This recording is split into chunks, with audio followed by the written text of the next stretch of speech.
When you're in Rome, do as the Romans do, or make, do, and improvise. Yeah, you like that? I'm gonna go see what he's doing out here. Oh man. Whew.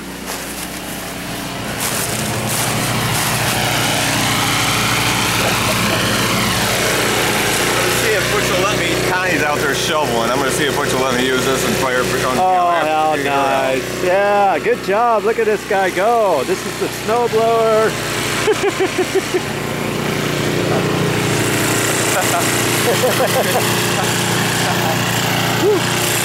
Whoa. I'm having a hard time walking around in my snow boots. Trying to cover my camera. It's getting a little snowy here. Here's the snowblower.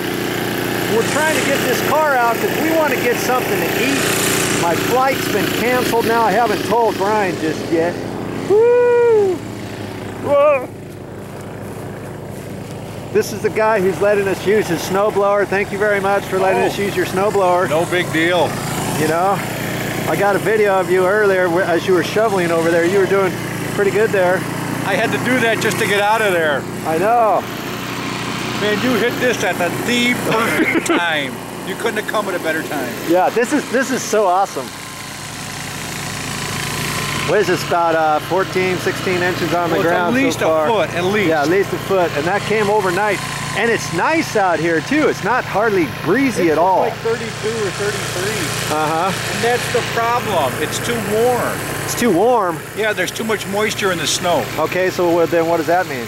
It's harder to work with. Yeah. If it was cold like it was the other day. Oh yeah, that stuff was just dry, wasn't it? There's no moisture in it. Yeah, yeah, that was cool. That might need gas, Brian.